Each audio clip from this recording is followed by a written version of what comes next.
Bismillahirrahmanirrahim. Assalamualaikum warahmatullahi wabarakatuh. Halo, apa kabar? Semoga semuanya selalu dalam lindungan Allah dan selalu diberikan kesehatan ya.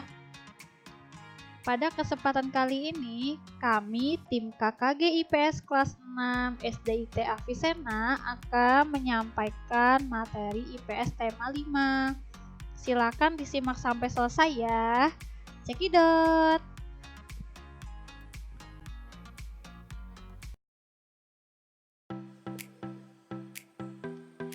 Tidak setiap daerah memiliki sumber daya alam yang dapat mencukupi kebutuhan manusia. Oleh karena itu, diperlukan kerjasama antar manusia agar terpenuhi kebutuhannya. Seperti halnya Indonesia yang menjalin kerjasama dengan negara-negara ASEAN, salah satunya dalam bidang ekonomi. Berikut adalah bentuk-bentuk kerjasama yang dilakukan negara-negara ASEAN.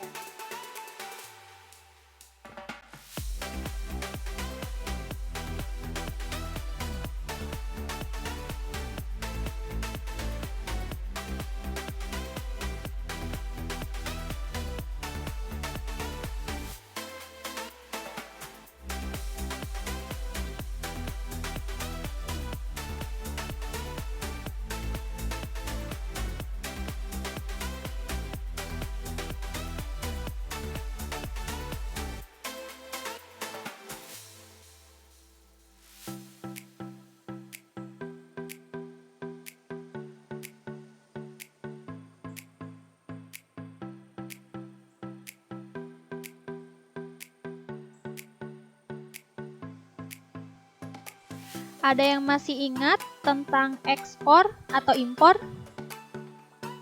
Jadi, ekspor dan impor adalah dua kegiatan jual beli yang tergolong ke dalam jenis perdagangan internasional sebab melintasi batas-batas negara. Nah, yang dimaksud dengan ekspor adalah transaksi jual beli di mana barang dikirim dari dalam negeri ke luar negeri. Adapun yang dimaksud dengan impor adalah transaksi yang dilakukan dengan membeli atau memasukkan barang dari luar negeri ke dalam negeri. Silakan dicatat ya.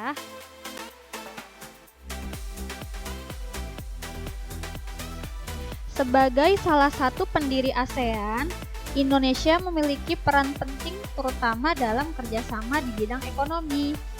Indonesia melakukan pertukaran barang dengan negara-negara di ASEAN. Tujuan pertukaran barang tersebut untuk meningkatkan hubungan kerjasama dan juga memperoleh keuntungan. Bentuk pertukaran barang antara Indonesia dengan negara-negara di ASEAN antara lain sebagai berikut.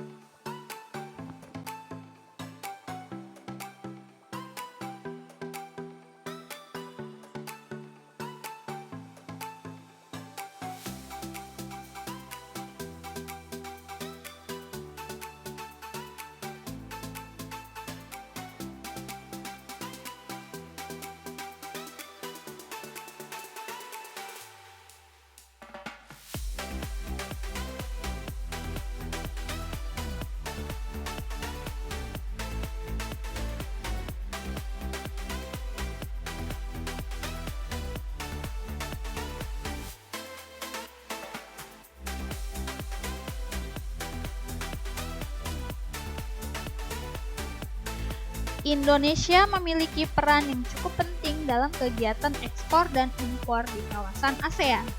Indonesia memiliki sumber daya alam yang cukup melimpah. Kekayaan inilah yang dimanfaatkan oleh bangsa Indonesia dalam melakukan kegiatan ekonomi, baik dari sektor pertanian dan perkebunan, kehutanan, peternakan, perikanan, pertambangan, dan industri. Indonesia termasuk negara yang mengekspor barang ke negara lain. Indonesia juga banyak mengimpor barang dari negara lain. Ada banyak ragam barang atau komoditas ekspor dan impor Indonesia. berikut adalah jenis-jenis barang dagangan atau komoditas yang diekspor maupun diimpor oleh Indonesia.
Kerjasama di bidang ekonomi menjadi salah satu program utama yang dibahas dalam pertemuan antar negara ASEAN.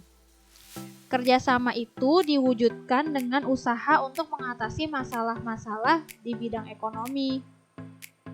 Negara-negara ASEAN telah menyepakati terbentuknya Masyarakat Ekonomi ASEAN atau disebut juga dengan MEA. Dengan dibentuknya MEA, diharapkan dapat menjaga stabilitas perekonomian di wilayah ASEAN. Pembentukan MEA memungkinkan arus perdagangan barang dan jasa antar negara ASEAN semakin terbuka. Tidak hanya produk barang dan jasa, kesempatan kerja bagi tenaga kerja antar negara ASEAN juga semakin terbuka. Terbentuknya arus perdagangan antar negara ASEAN akan mendorong setiap negara untuk selalu meningkatkan kualitas produk barang dan jasanya. Selain itu, setiap negara juga akan terdorong untuk meningkatkan kualitas sumber daya manusianya agar dapat berperan bersama dengan sumber daya manusia dari negara lain. Salah satu kebijakan MEA adalah adanya pengakuan mengenai mutu pendidikan dan pengalaman yang dimiliki oleh tenaga kerja negara anggota ASEAN. Kebijakan ini memberikan kemudahan kepada calon tenaga kerja untuk memperoleh lapangan pekerjaan sebanyak-banyaknya. Indonesia merupakan salah satu anggota ASEAN dengan jumlah penduduk terbanyak. Hal ini menyebabkan Indonesia memiliki calon tenaga kerja yang melimpah. Agar tenaga kerja Indonesia mampu bersaing dengan tenaga kerja negara lain, pemerintah melakukan beberapa upaya sebagai berikut.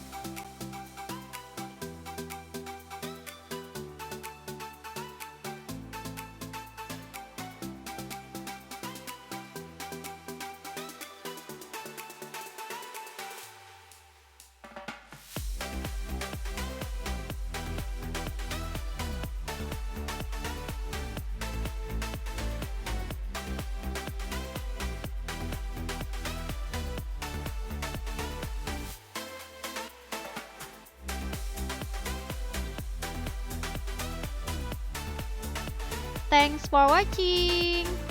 Selalu jaga kesehatan ya, dan terapkan protokol kesehatan. Jangan lupa subscribe, like, share. Sekian. Assalamualaikum warahmatullahi wabarakatuh. Semangat!